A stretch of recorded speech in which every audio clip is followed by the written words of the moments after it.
Estamos de volta para mais uma Escola Bíblica. É um prazer enorme estar na sua companhia. Olá, Carmen, mais uma vez, bem-vinda. Muito obrigada. Hoje, na lição, na aula de hoje, o que é que tu escolheste para nos trazer como sumário? Num estudo onde vamos falar sobre o clamor dos profetas, o sumário é o seguinte. Apesar dos planos de uma sociedade harmoniosa e justa para a nação de Israel, como vimos, portanto, nas lições anteriores, o povo nem sempre viveu de acordo com o chamado que Deus lhes tinha feito, para que fosse um exemplo e uma bênção para as demais sociedades. Deus recorreu à ação, então, dos profetas para enviar apelos de arrependimento e de regresso às boas práticas, nomeadamente para com os pobres e oprimidos, e nós já vamos perceber porquê. Muito bem, tu trouxeste como texto bíblico de base para a aula de hoje um texto, eu diria, muito sebejamente conhecido, Miqueias 6:8, mas eu passo a ler para todos aqueles que estão do outro lado das câmaras e dos microfones. Diz o seguinte: Ele te declarou ao homem o que é bom, o que é que o Senhor pede de ti, senão que pratiques a justiça e ames a beneficência e andes humildemente com o teu Deus. Carmen, ao longo dos diferentes reinados e reinos, da existência do próprio povo de Deus, Deus foi sempre chamando cooperantes seus, os profetas, para serem intermediários entre Deus e o povo, e que traziam muitas mensagens ao povo. Como é que o povo, ao longo das eras, foi assumindo e foi recebendo essas mensagens por parte dos profetas? Então, os líderes israelitas e o respectivo povo esqueciam com frequência as responsabilidades que Deus lhes tinha dado. Associavam-se às práticas e ao estilo de vida descuidado e pecaminoso das nações vizinhas e, portanto, descuravam os planos especiais que Deus tinha para eles. E, não raras vezes, as mensagens dos profetas serviam para... E eu gostava de sintetizar para que todos pudéssemos ficar ao corrente destes desígnios que os profetas tinham. Então, recordar o amor de Deus por eles, reavivar os milagres que Deus havia realizado em seu favor, motivá-los ao arrependimento e adverti-los quanto às possíveis consequências do seu afastamento de Deus. Estas eram as incumbências especiais que os profetas tinham neste contexto em que o povo se esquecia das incumbências que Deus lhes tinha dado. Provavelmente nós não temos noção, ou não teríamos noção até este estudo, mas entre os pecados e os males que os profetas mais chamavam a atenção, estava no topo a opressão dos pobres, dos necessitados e dos desamparados do seu meio. Portanto, já vimos aqui em lições anteriores que pobre tem portanto, um amplo significado. Não estamos a falar só de pessoas com carência económica, estamos a falar de pessoas, portanto, com carências a nível de necessitarem de ser defendidas, que estão em situação vulnerável. Portanto, estamos a falar aqui de alguém, portanto, de um conjunto de pessoas que têm circunstâncias de privação. E, portanto, dizia eu que no topo das advertências dos profetas, curiosamente, estava o chamar a atenção para a opressão a estas pessoas. Isto não é estranho, porque se nós olharmos para a estrutura desigual da sociedade em que eles viviam, isto é, vemos que era como se fosse uma pirâmide em que escravos, mulheres, crianças estavam ali na base e não eram considerados, não eram tidos em conta. Portanto, a sua existência, os seus desejos, as suas necessidades não eram contempladas e eram tratadas como escumalha, como se costuma dizer na gíria. E, portanto, era uma sociedade com estratos sociais muito marcados.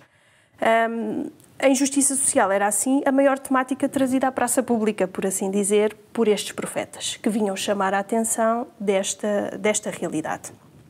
E nós sabemos que tocar nas feridas de uma comunidade, em especial, não é tarefa fácil. Assim, os profetas eram portadores, e eu gostaria de sumariar mais uma vez, para ajudar todos aqueles que nos veem e nos ouvem, a sintetizar este estudo. Eles eram portadores de mensagens corajosas que faziam estremecer corações e mentes. Na realidade, quando nós estamos no canto confortável, quando estamos esquecidos daqueles que nos rodeiam, vir alguém dizer-nos que nós não estamos bem, isto provoca algum incómodo em nós. Então, estas mensagens deveriam fazer estremecer corações e mentes.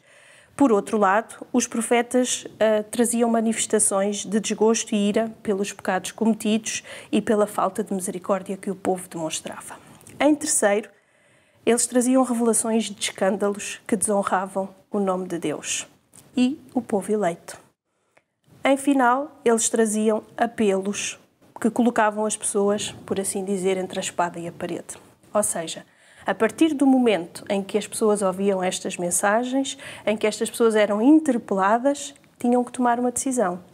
Ou mantinham-se na mesma, ou seja, faziam ouvidos moucos àquilo que tinha sido dito e não faziam nada, ou passavam à mudança.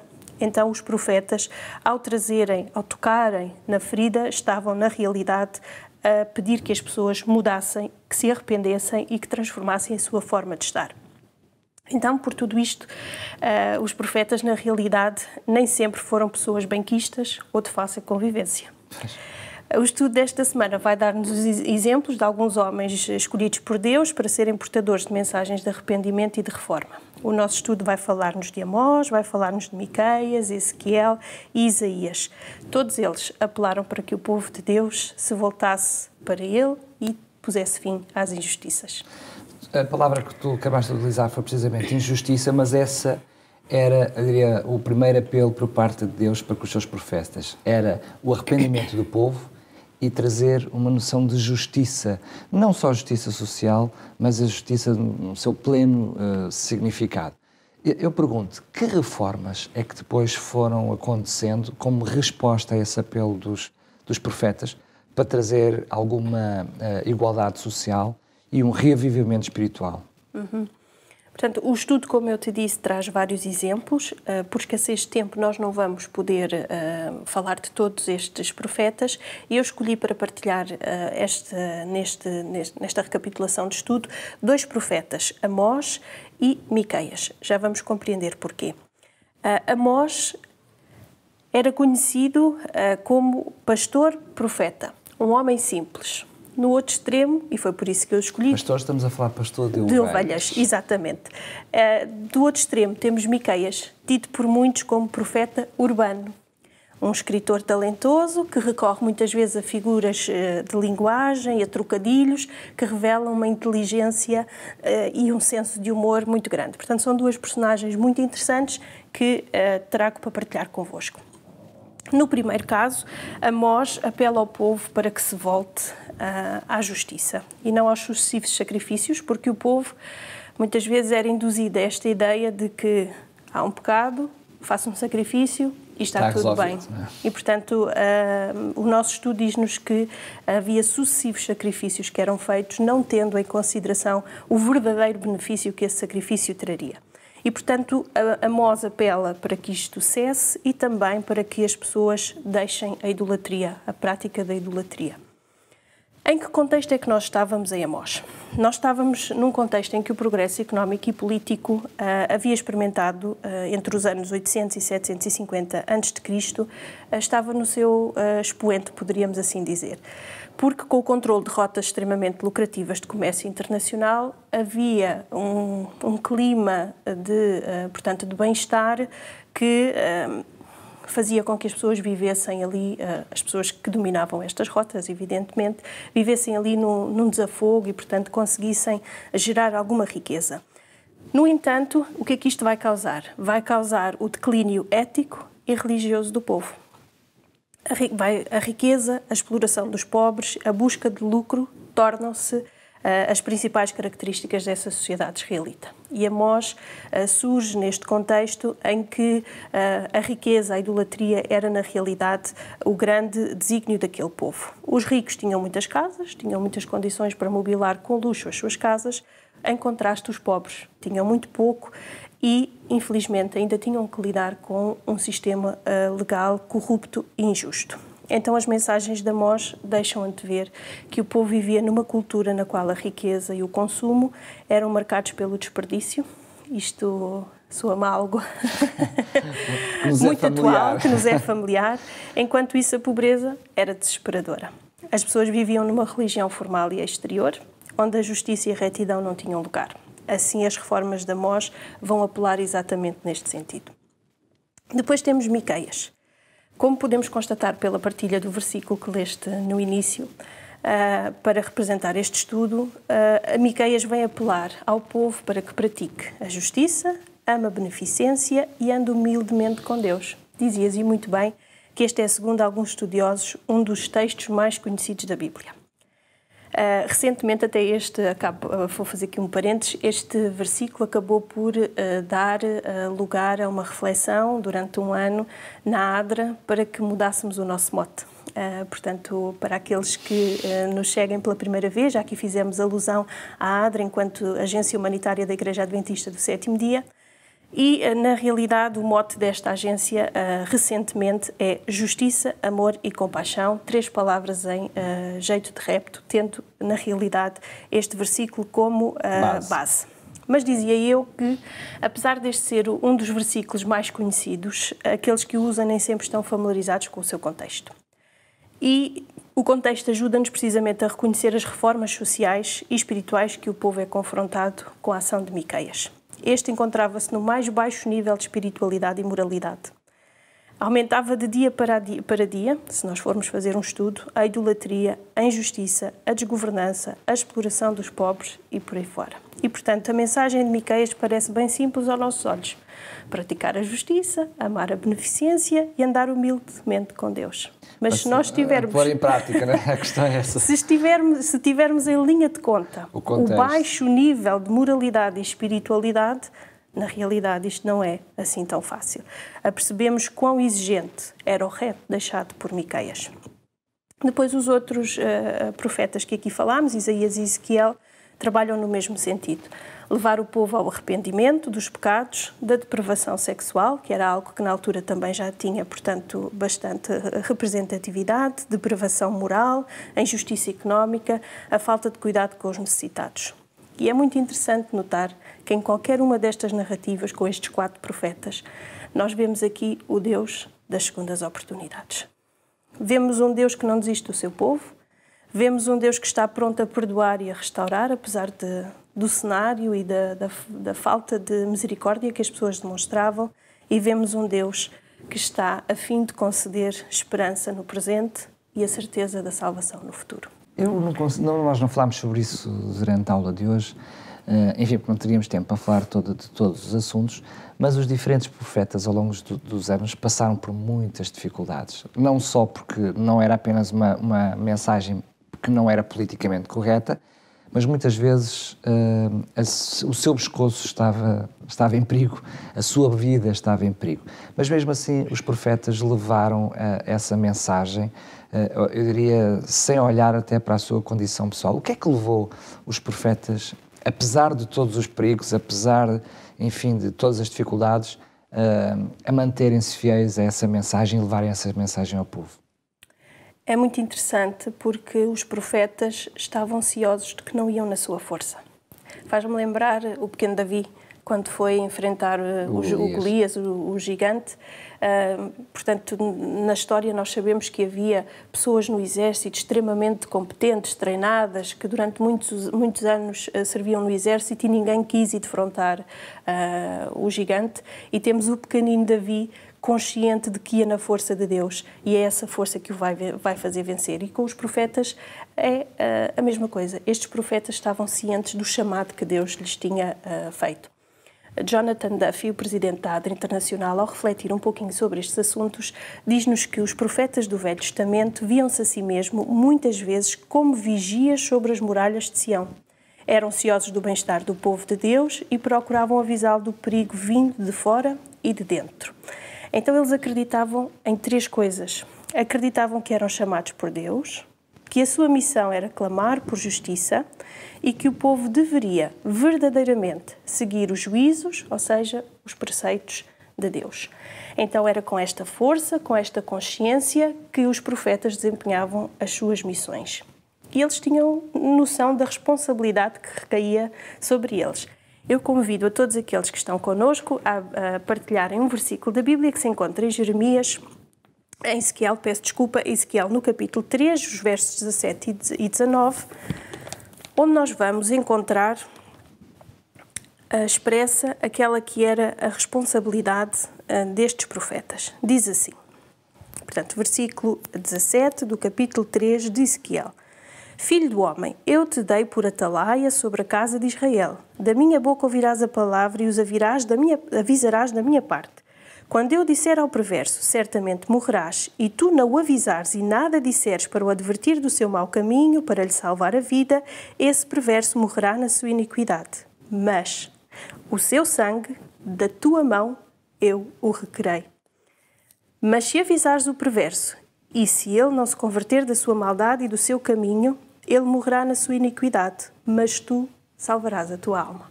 E, portanto, encontramos aqui instruções claras de que os profetas estavam cientes da sua responsabilidade.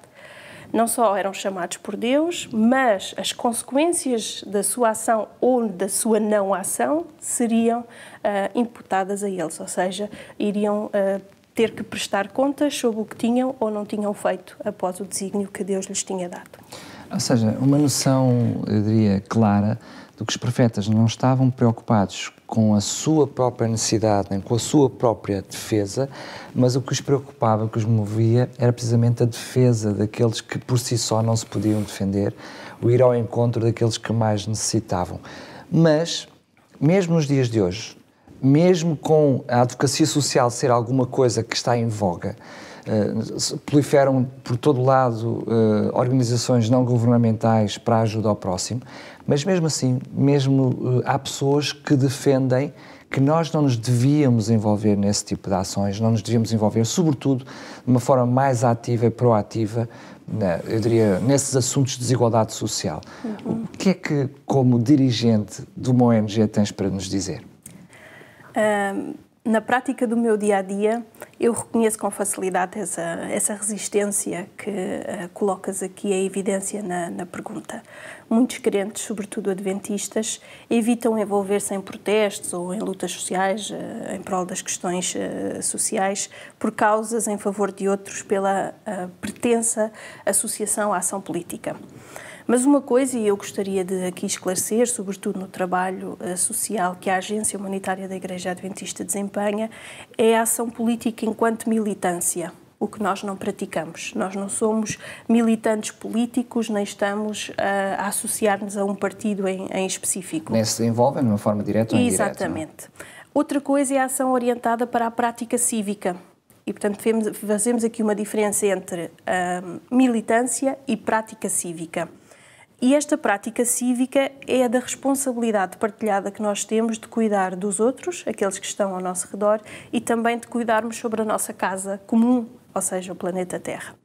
Em Jeremias, eu gostaria de recorrer à palavra de Deus para explicar um bocadinho este assunto. Em Jeremias, no capítulo 22, no verso 3, nós lemos um repto divino que nos impele ao envolvimento em causas. E são palavras divinas, diz assim: assim diz o Senhor, executai o direito e a justiça e livrai o oprimido das mãos do opressor. Não oprimais ao estrangeiro, nem ao órfão, nem à viúva, não façais violência, nem derrameis sangue inocente neste lugar. Portanto, vemos aqui um apelo específico do assim diz o Senhor, executai o direito e a justiça, envolvei-vos nas causas daqueles que não conseguem, na realidade, ver as causas resolvidas pelas suas mãos ou pela sua voz. Sendo que muitas vezes o nosso silêncio já pode ser um envolvimento. Ou seja, em determinadas alturas, quando nós nos calamos, de alguma forma já tomamos partido. E muitas vezes, infelizmente, é o partido daquele que é o opressor e não daquele que é o oprimido, não é? Tens razão, tens razão. Ainda para concluir este pensamento que eu vinha a desenvolver, Jeremias é conhecido como profeta que intercedeu em favor dos oprimidos perante líderes governamentais do seu povo. Ou seja, nós não vamos fazer apelos à mudança a pessoas que não têm poder. Então, os nossos apelos à mudança, o nosso envolvimento para a transformação social tem que ser junto dos decisores. E muitas vezes são os decisores políticos, aqueles que portanto, redigem as leis, redigem a vivência do dia-a-dia e, portanto, é perante esses que nós temos que fazer pressão para que as desigualdades e as injustiças sociais possam, na realidade, terminar. Então, se nós encararmos a advocacia social como um objetivo para aumentar ou garantir o bem-estar e a qualidade de vida da humanidade, esta atividade será um ganho e não um desperdício de tempo. Eu gostava de recorrer aqui a uma citação de John Paulson. Ele é autor da obra Servindo o Mundo, Servindo o Nosso Senhor. E na página 67 dessa obra, ele diz assim: há uma grande diferença entre procurar ter voz no discurso público e procurar ter poder político. Como igreja e como indivíduos, temos não só o direito, mas a obrigação de sermos uma voz moral na sociedade, de falarmos de forma clara e eloquentemente sobre aquilo que toca aos nossos valores. Os direitos humanos, a liberdade religiosa, a saúde pública, a pobreza e a injustiça são algumas das áreas em que temos uma responsabilidade dada por Deus de defendermos aqueles que não podem falar por si mesmos. Portanto, achei bastante interessante esta citação que nos explica, na realidade, qual deve ser o nosso envolvimento. E gostaria, muito rapidamente, de falar de duas campanhas, End It Now, Adventists Say No to the Violence, portanto, é uma campanha contra a violência doméstica, e uma campanha da ADRA, Cada Criança na Escola, em todo o mundo. São apenas duas ações que as pessoas podem procurar na internet, onde se apela numa petição para que possam assinar, para que os governantes sejam, na realidade, sensíveis a estas duas questões. Estamos mesmo a chegar ao final da nossa aula, aliás, até hoje já passámos um bocadinho. Eu pedia-te só que, como sempre, no Aprende Fazendo, nos pudesses trazer alguma parte prática, enfim, que pudesse ficar connosco até à próxima aula. Então, nós já aqui tocámos um bocadinho esta questão. Muitos problemas enunciados pelos profetas são problemas da atualidade e, ao refletirmos neste estudo sobre estes problemas, nós devemos incomodar-nos e devemos agir, devemos fazer algo para que a transformação social ocorra a partir de nós, a partir daquilo que nós podemos fazer. Devemos ser reformadores das sociedades doentes e degradadas onde nos encontramos e devemos agir igualmente enquanto defensores dos mais frágeis e vulneráveis. Muito bem, chegámos então ao final de mais uma aula. Logo no início desta série tínhamos dito que as primeiras aulas, os títulos delas pareciam que nada tinha a ver com o assunto base, que é a ação social e a preocupação pelos necessitados, e assim vai ser também na próxima aula. Será, aliás, o último título dentro dessa área, que é adorar o Criador. Como é que adorar o Criador significa estar próximo e ajudar aquele que mais necessita? Para saber esse assunto, pois bem, esteja connosco na próxima aula. Pode assistir, pode ouvir através da rádio, em radiorcs.pt, mas pode assistir em vídeo também no Facebook, quer da Rádio RCS, quer da Novo Tempo, em novotempoportugal.pt. Foi um prazer estar na sua companhia. Voltamos a encontrar-nos na próxima aula.